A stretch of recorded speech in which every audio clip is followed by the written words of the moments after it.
교회에 대해서 이야기하는데 이 교회라고 하면은 우리가 잊지 말아야 될 것은 제가 항상 에베소서는 교회를 향한 메시지다 하면은 이 교회 건물과 교회 시스템 또 교회의 구성원들에 대해서만 국한돼서 이해하기 쉬운데 이 교회라는 것은 믿는 사람들이 두 사람 이상 모인 곳은 교회죠.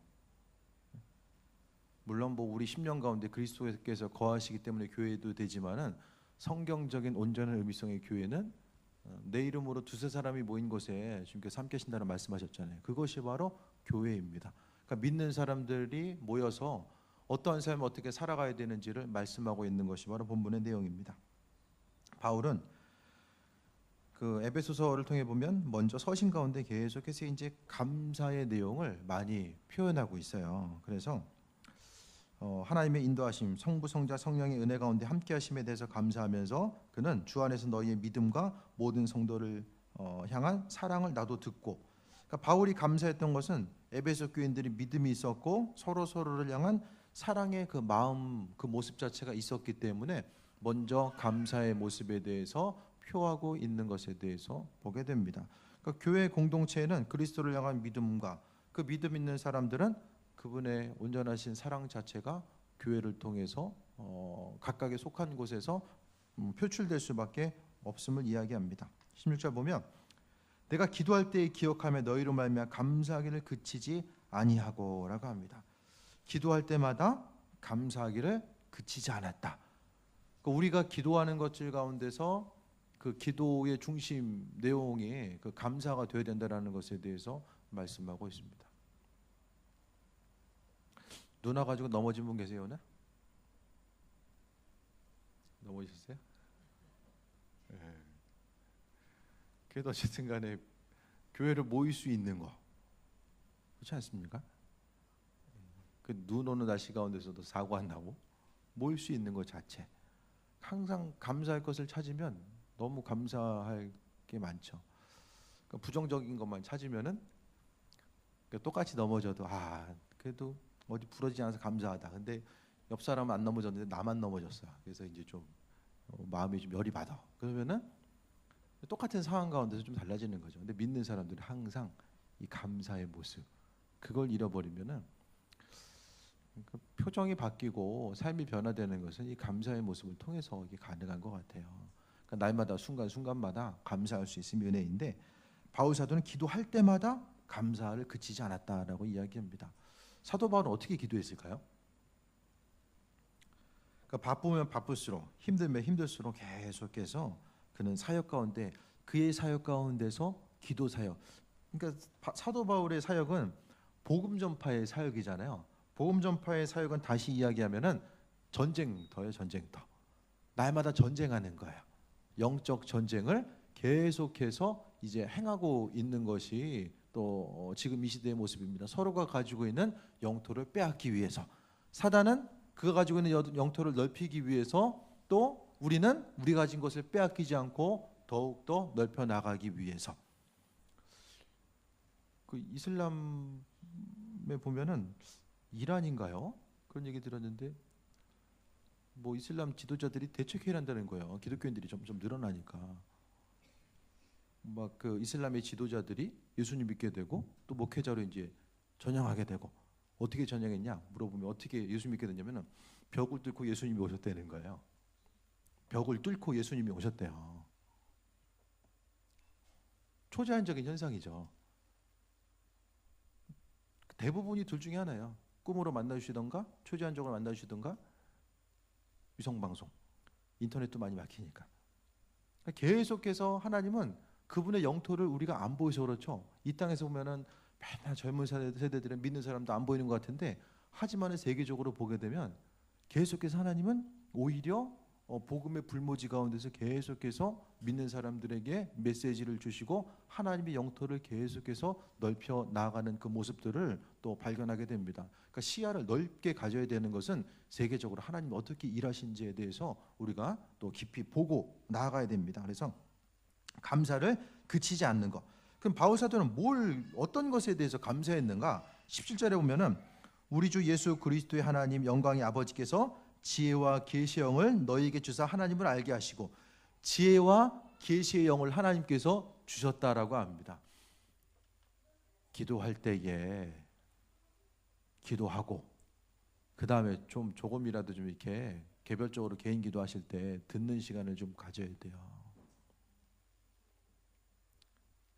간구하고, 그러니까 기도하고자 했을 때 하나님께서 내가 기도한 것에 대해서 하나님은 답을 주신다라는 그 믿음과 확신 가운데 기도하는 거하고 그냥 기도 시간 채우기 위해서 그냥 그 시간 모여가지고 기도하는 거, 이건 차원이 다릅니다.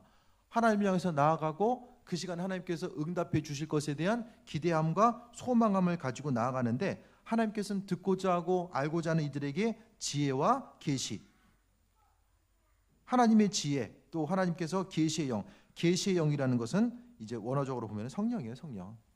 어렵게 표현한 것 같지만 계시의 영은 바로 성령입니다. 그래서 영광의 아버지께서 지혜와 계시의 영을 바로 에베소 교인들에게 하나님께서 허락해 주신 거예요. 하나님 여러분의 인생 가운데 말씀하십니까? 그건 나중이고 좀 물어보십니까? 묻는 기도 제가 계속 하라고 말씀드리잖아요.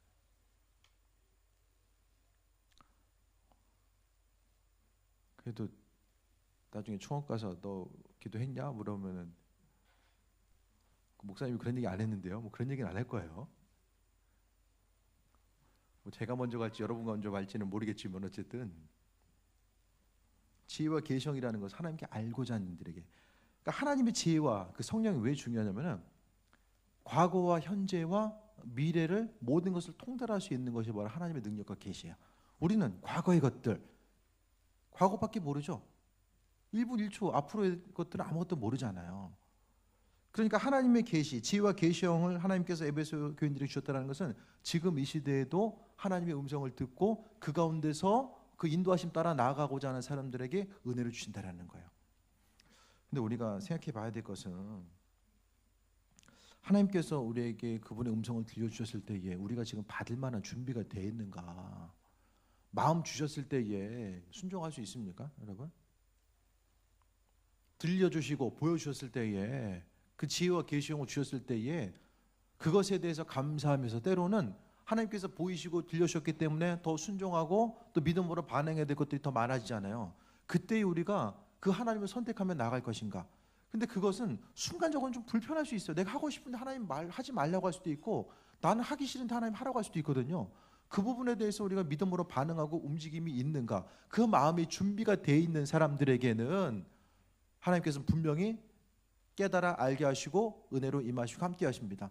그런데 말씀 따라 살아가고 하나님의 지혜와 계시형을 통해 살아가는 것이 순간적으로 불편하지만은 우리의 인생, 영원한 하나님 나라의 관점 가운데 보면은 그것이 바로 가장 지혜로운 삶의 모습이 된다라는 것에 대해서 말씀드립니다. 그래서 지혜와 계시형을 주셔서 하나님을 알게 하시고, 하나님의 지혜와 계시형이 아니면은 반대로는 하나님을 알지 못하는 거예요. 내가 믿고 싶은 대로 믿어요. 신앙의 행동을 하고 싶은 대로 해요. 하나님께서 허락하신 지혜와 계시형을 받지 못하면은, 그러니까 결국 성령의 인도하심을 받지 못하면 못 움직인다는 거죠. 하나님 말씀도 마찬가지입니다. 그 성경을 읽고자 했을 때에 그 말씀 자체가 단순히 머릿속에 남는 그 지식으로 끝나지 않기 위해서는 성령께서 우리 심령 가운데 역사하셔야만 합니다. 그러니까 우리가 알고 있는 지식이 그냥 지식이 아니라 우리의 영을 살리고 우리로 하여금 세임 얻고 하나님의 인도하심마다 나아갈 수 있는 그 온전한 영의 양식이 되기 위해서는 말씀을 통해서 그냥 지식적으로만 알고 있는 것이 아니라 그 말씀 가운데 성령께서 함께 하시고 우리로 하여금 깨달아 알게 하시고 은혜로 임하셔야지만이 가능한 거예요. 그러니까 기계가 제대로 움직이려면은 그 윤활유가 필요하잖아요. 그러니까 성령께서는 그와 같은 역할, 우리로 하여금 하나님의 이끄심과 인도하심을 경험할 수 있는 그 은혜를 허락하시는데 이것이 바로 지혜와 계시의 영입니다. 기도할 때마다 우리는 지혜와 계시의 영, 그러니까 지혜와 성령의 이끄심과 인도하심에 대해서 계속해서 간구해야만 합니다.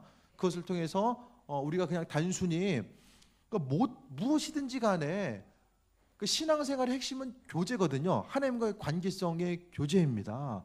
그 믿음 가운데 그 교제가 깨져버리면은 기도도 이 주고받음이 있으면 참 즐겁고 기도만큼 기쁜 것도 없는데 나는 하나님을 향해서 간구하는데 들려지는 게 없어요.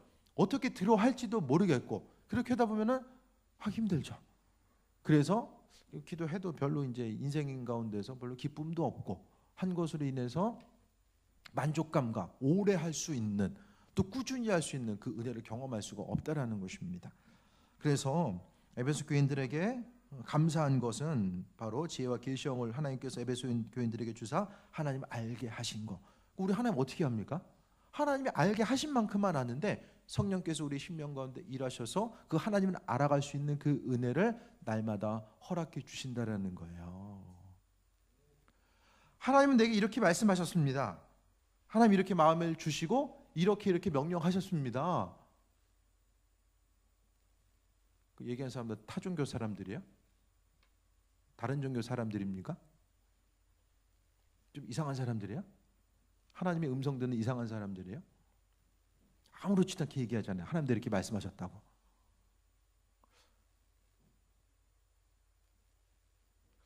나한테는 얘기 안 하지? 이제 그 생각하게 되잖아요. 이상한 거예요. 그게 이상한 거는 하나님 음성을 들을 수 있다고 생각하지 못하고 주님 내게 이렇게 마음 주셨습니다. 말씀하셨습니다. 그 믿음의 고백은 어떻게 나온 거죠? 삶을 통해서 하나님 말씀에 대한 반응을 통해서 그와 같은 삶이 표출돼 나가는 거죠. 그 통로, 하나님 내게 마음 주심에 대해서 하나님 말씀으로 붙잡으니까 하나님께서 계속 그 통로를 통해서 내 삶을 이끌어 가시고 예비하십니다.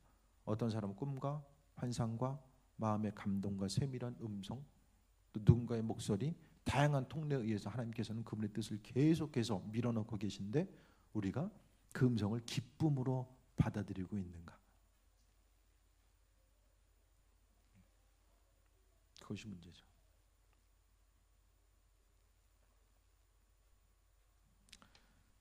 제가 어느 날 갑자기 성화됐다고 생각해 보세요. 완전 예수님처럼 성화됐어. 사모님 엄청 피곤할 거예요. 하나님은 순간에 바꿔놓지 않으시고 조금씩 우리를 그분의 음성 따라서 변화시키시고 은혜로 함께하신 일들을 행하십니다. 그래서 우리는 에베소 교인들에게 허락하셨던 하나님의 지혜와 계시형을 우리에게도 달라고 간구해야 되고 그것을 통해서 우리가 하나님 빚지시는 만큼 하나님을 알아갈 수 있게 됩니다. 두 번째가 18절에 너희 마음의 눈을 밝히사 그의 부르심의 소망이 무엇이며 성도 안에서 그 기업의 영광의 풍성함이 무엇이며 마음의 눈을 밝혀주었어요. 하나님께서 성도들의 마음의 눈을 밝혀주셔서 하나님의 일하심과 예비하심 또 부르심의 소망 하나님께서 맡겨주신 사명이 무엇이고 붙들어야 될 소망이 무엇인지를 분별할 수 있는 은혜를 경험했다라는 거예요. 그러니까 하나님께서 허락하신 이 소중한 시간들을 어떻게 사용해야 되는지 주님이 무엇을 원하시고 또 우리가 어떤 삶을 어떻게 정진해 나아가야 되는지에 대해서 하나님께서 에베소 교인들에게 알려주셨어요.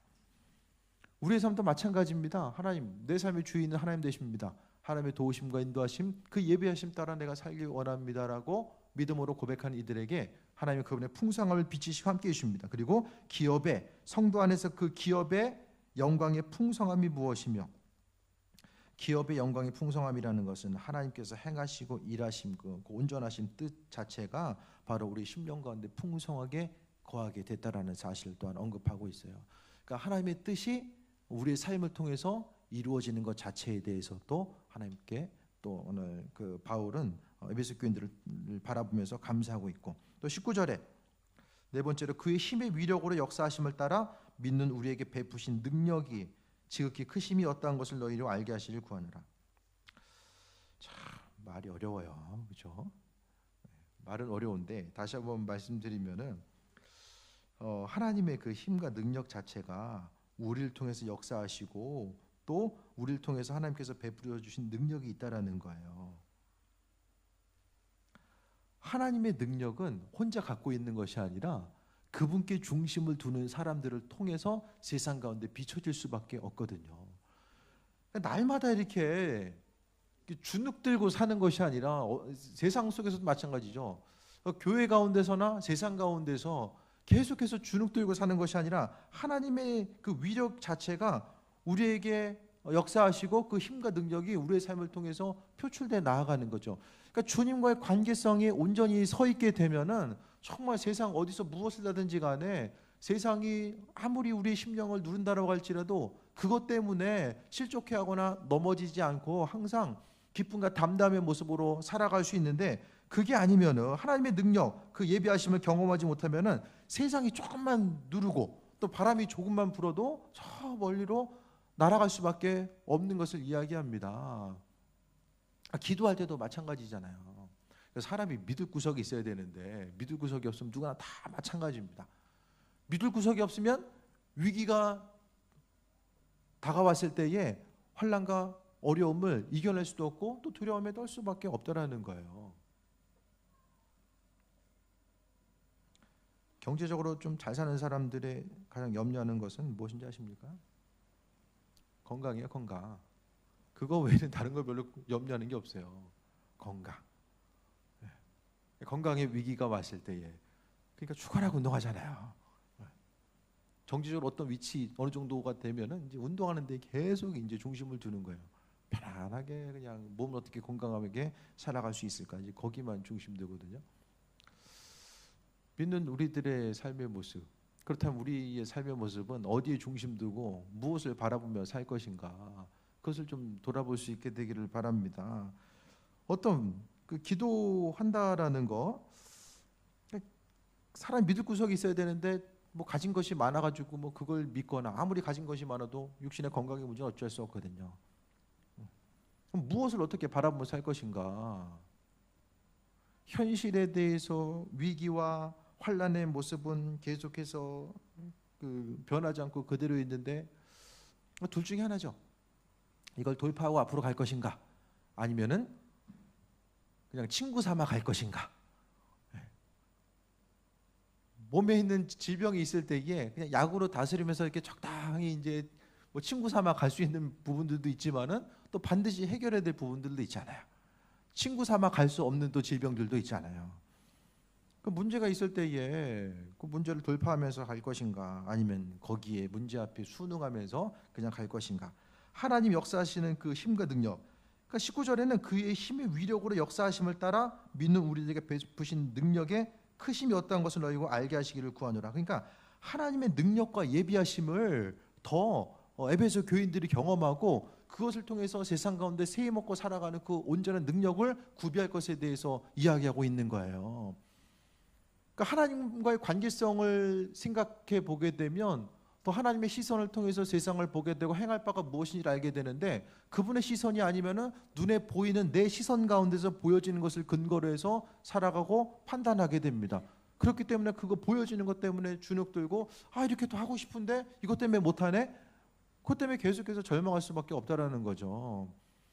그래, 그것을 뚫고 나아갈 수 있는 것에 대해서 성경은 이 하나님과의 관계성, 지혜와 계시의 영, 하나님께서 눈을 밝히시고 기업의 풍성함을 알게 하시고 힘과 위력으로 역사하시는 이 모든 것들은 무엇과 연결되어 있는가? 바로 성령의 일하심과 예비하심과 그것과 연결되어 있는 거죠.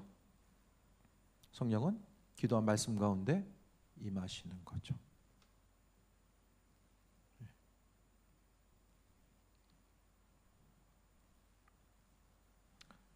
예수님께서 땅에서 매이면 베드로에게 말씀하셨잖아요. 총열쇠 주시면서 땅에서 매이면 하늘에서 매이고 땅에서 풀면 하늘에서도 풀린다. 세상에서 우리가 할 게 있다라는 거예요. 사단과의 싸움도 마찬가지죠. 우리가 이 땅에서 먼저 행해야 될 것들이 분명히 있다라는 것을 말씀하고 있어요. 그게 뭐죠? 기도예요. 우리에게 마땅히 하나님께서 하라고 요구하시는 분량이 있는 거죠. 20절 보겠습니다. 그의 능력이, 그러니까 구체적인 그 하나님의 능력 자체, 또 우리가 경험해야 될 것들, 또 하나님께서 에베소 교인들 가운데서 이 땅 가운데 행하셨던 그 능력의 역사들이 무엇인지를 말씀하고 있어요. 20절에 그의 능력이 그리스도 안에서 역사하사 죽은 자들 가운데서 다시 살리시고 하늘에서 자기 오른편에 앉으사라고 이야기합니다. 하나님께서 능력으로 예수 그리스도를 죽은 자 가운데서 다시 살리셨고, 또 21절에 모든 통치와 권세 어디 많이 보는 거죠? 에베소 6장 뒤에 보면은 사단과 영적 싸움에 대해서 이야기하면서 통치와 권세라는 것은 이 귀신의 단계, 악한 영의 단계라고 이야기하고 있어요. 모든 통치와 권세와 능력과 주권과 이 세상뿐만 아니라 오는 세상을 걷는 모든 이름 위에 뛰어나게 하시고, 예수님의 이름은 세상에서 경험하게 된 어떤 영적 싸움, 또 세상의 모든 권세자들보다 더 높으시고 온전한 이름, 그 이름에 대해서 말씀하고 있어요. 예수님께서 은혜 가운데 함께 하시고 행하시는 거, 그 어떤 이름보다 뛰어나게 하셨다라는 거. 그러니까 세상에서 가장 능력 있는 이름은 바로 예수님의 이름이죠.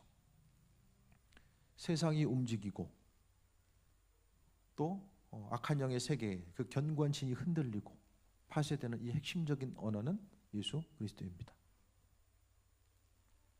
그럼 예수님의 이름을 통해서 사단이 어떻게 반응해요? 내가 예수님의 이름에 대해서 어떻게 알고 있느냐가 중요해요.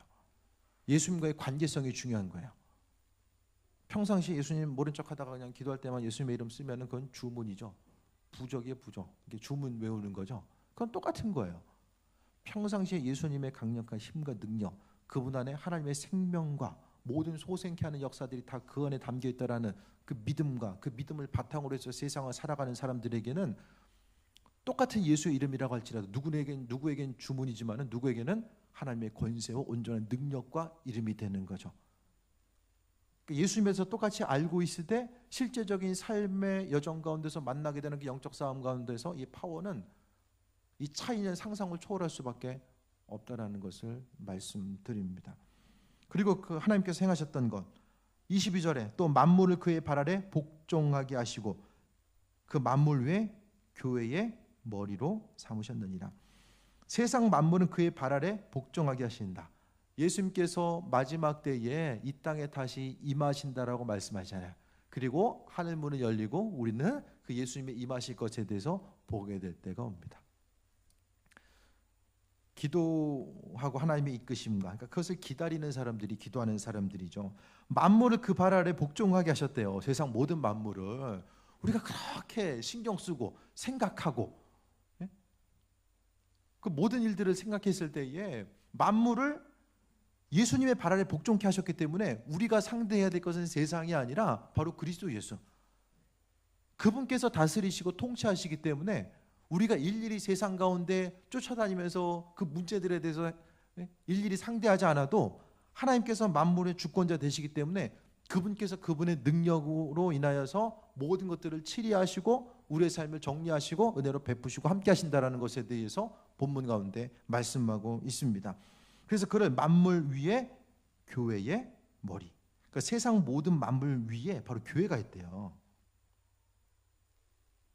세상 저 끄트머리 교회가 있는 것이 아니라 만물 위에 교회, 하나님의 말씀에 근거해서 살아가는 사람들, 그러니까 믿는 사람들의 모임 자체가 교회라고 했잖아요.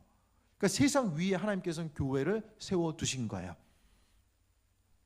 그러니까 교회가 세상 눈치를 보면서 살아가는 것이 아니라 교회가 세상 모든 사람들을 하나님의 은혜 가운데 이끌고 나아가며 그 풍성한 일들을 행해야 되는데 그 중요한 거지. 그 일을 할 수 있느냐 없느냐는 그리스도 예수에 대한 온전한 믿음과 그분의 역사와 능력을 경험하고 누리는 사람과 그렇지 못하는 것. 그 예수 이름에 대해서 알고 있으면서도 어떻게 교제하며 그 예수의 이름을 어떻게 사용하고 그분의 은혜 가운데 누리는 삶. 몇십억, 몇백억 있어도 가끔 나오잖아요. 돈 못 쓰고 굶어 죽었다는 사람도 나오잖아요. 1년에 한 번씩은 나오더라고요. 똑같은 거예요. 다 주님은 네 안에 다 있다라고 말씀하시는데 주머니를 털어보이면서 있긴 뭐가 있나요? 라고 얘기하는 거랑 똑같은 거죠. 기도하면 됩니다. 강단에서 이 이야기해도 되긴 뭐가 되나요? 이제 그건 똑같은 거예요. 왜 안 되는지 아십니까? 하다 말다 하니까 안 되는 거예요. 하다 말다 하니까 하는 것도 아니고 안 되는 것도 아니고. 주식에 보면 박스권이 있잖아요. 올라가도 그 이상 안 올라가고 내려가도 그 이상 안 내려가요. 박스권. 교회도 마찬가지. 박스권을 뚫어야 돼요. 정체가 계속되면 그때부터는 쇠퇴가 됩니다. 쇠퇴가 돼요. 그것이 바로 이제 세계 역사이고 교회의 역사예요. 23절 보겠습니다.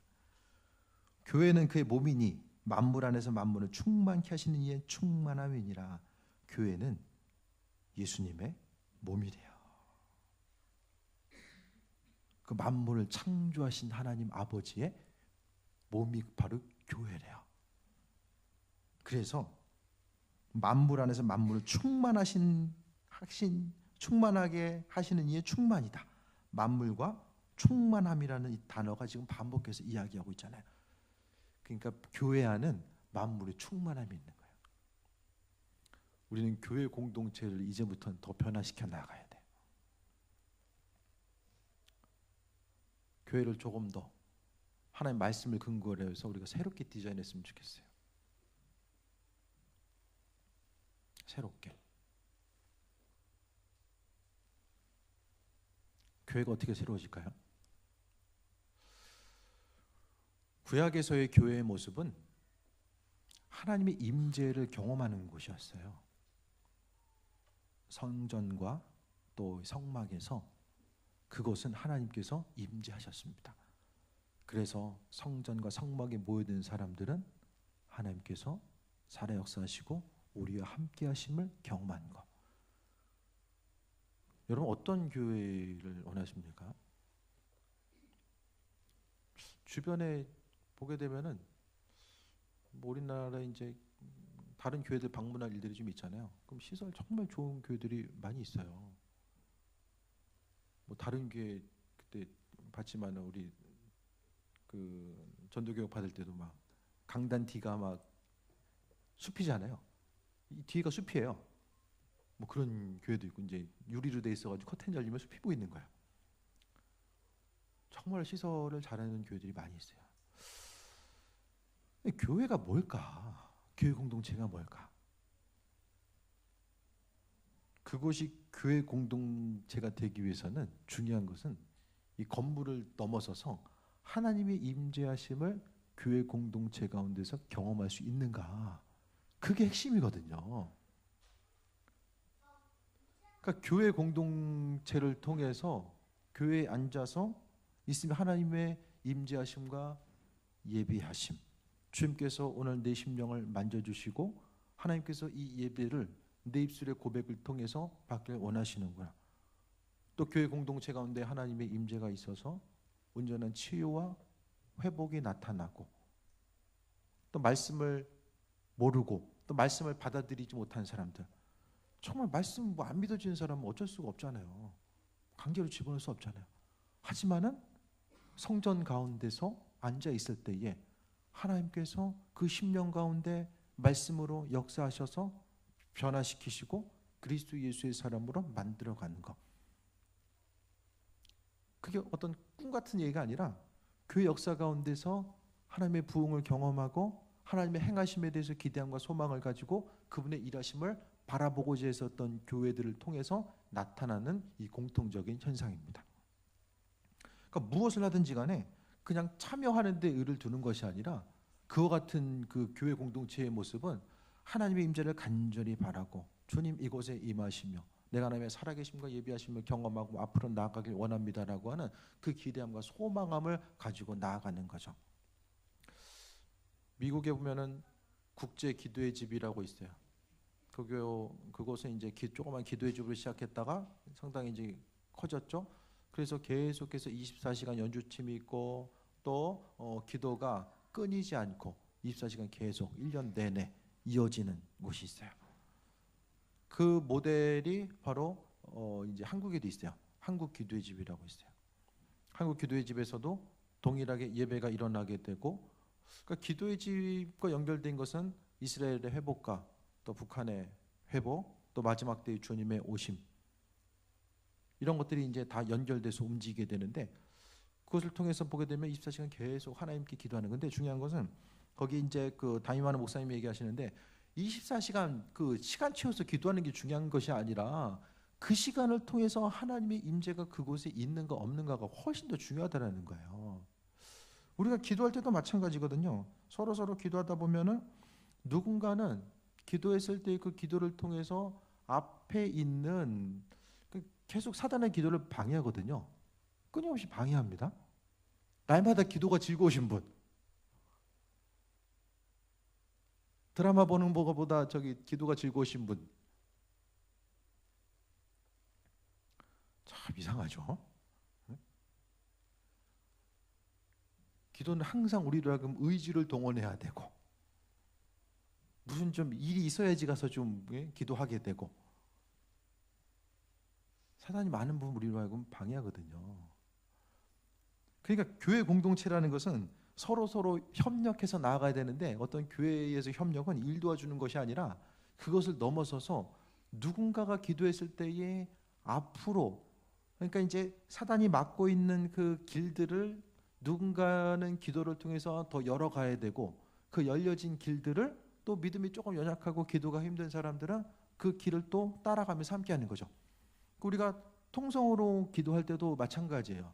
기도하는 순간에 하나님께서는 그 시간을 통해서, 그러니까 믿는 사람들은 보이는 세계와 보이지 않는 세계를 분명하게 인지하고 살아가잖아요.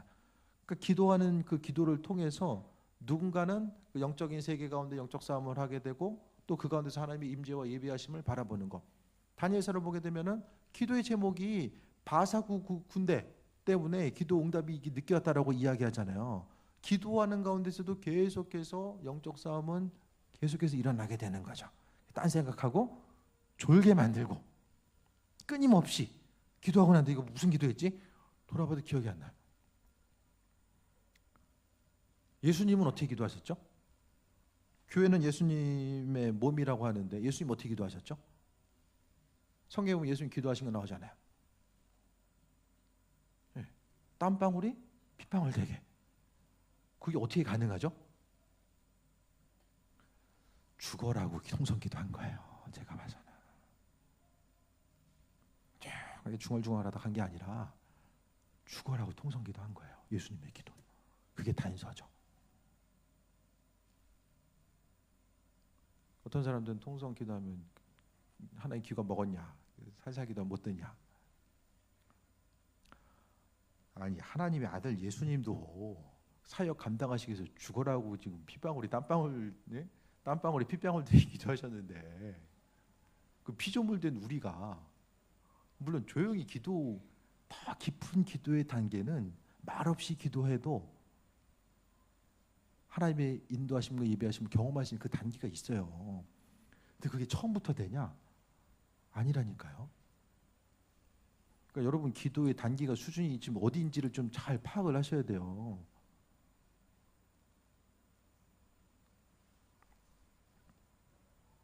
에베소 교인들이 이와 같은 그 바울 사도가 감사하고 또 그 감사의 제목들, 또 하나님의 일하심들을 봤을 때에 에베소 교인들에게 그 교회 공동체 가운데 뜨거운 기도가 없었으면은 이와 같은 바울 서신 가운데서 이와 같은 이야기가 절대로 나올 수 없었음을 또 이야기합니다.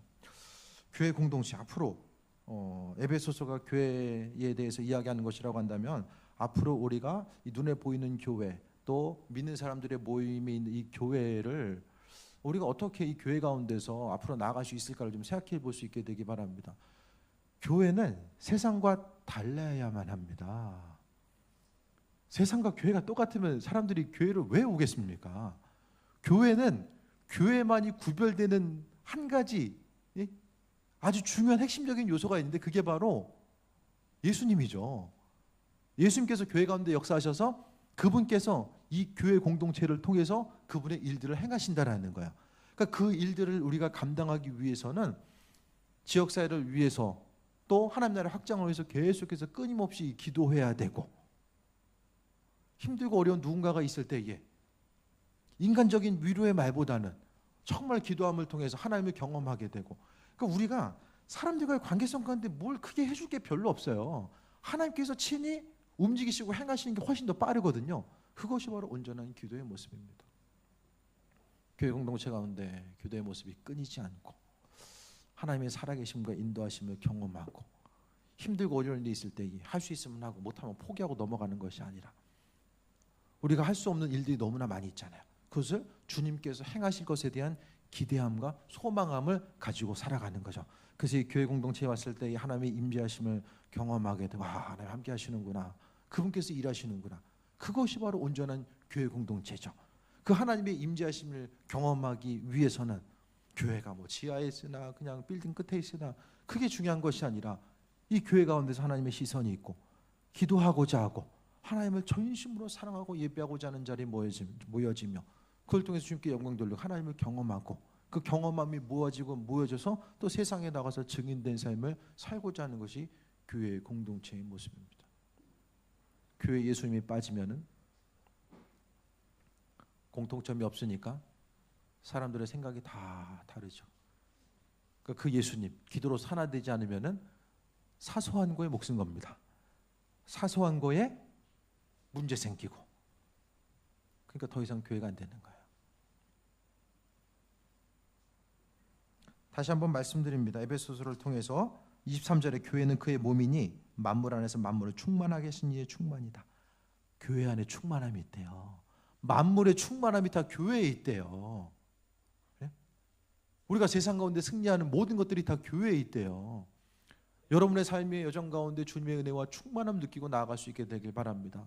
내 심령 가운데 충만해서 그 믿음의 유산, 믿음의 축복이 1대, 2대 믿음으로 그냥 끝나고, 부모 세대는 열심히 믿는데 애들은 예수님도 안 믿고, 그 정말 안타까운 신앙이잖아요. 그게 아니라 대를 이어서 하나님의 일하심과 예비하심, 끊임없이 중보기도를 통하여서 교회도 반짝했다가 쇠퇴하는 교회, 반짝했다가 사라지는 가정, 그게 아니라 하나님의 영광을 나타내고 이 교회를 통해서 자라나는 다음 세대들이 힘들고 어렵지만은 그래도 교회 공동체를 생각했을 때에 새 힘을 얻고 그 교회 공동체를 향한 하나님의 예비하심과 부으심과 그 뜻에 마음의 소망을 두니까 세상 가운데 실패하고 넘어져도 다시 한번 새 힘 얻고 충전 받고 나아가서 새 힘 얻고 쓰임 받는 것, 그것이 바로 인큐베이터와 같은 하나님의 임재를 경험할 수 있는 이 재단.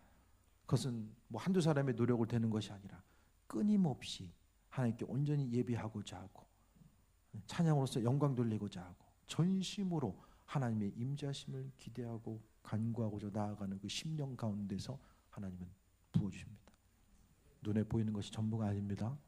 보이는 것에 속지 않게 되길 바랍니다. 끊임없이 사단은 이 시간도 우리의 틈을 들이고 기도 좀 할까라고 마음먹은 그 순간에 또 다른 일들을 계속해서 포진시켜 놓고 내 손발을 묶고 주님 앞에 나아가지 못하게 하는 그 계획을 또 하고 있을 텐데, 전심으로 간구하시고 부르짖으시고 하나님의 일하심과 예비하심을 경험하며 이 교회 공동체를 향한 하나님의 임재, 이끄심과 예비하심, 또 그것을 통해서 중보기도의 사명을 감당하고 나라를 위해서, 또 세계 선교를 위해서, 지역 공동체를 위해서, 교우들을 위해서, 교회를 위해서, 가정을 위해서 전심으로 간구하시고 만물의 충만함이 교회에 있다라는 것. 교회 공동체가 무엇인가? 아버지 하나님 그리스도 예수의 충만이 바로 교회 공동체라는 것.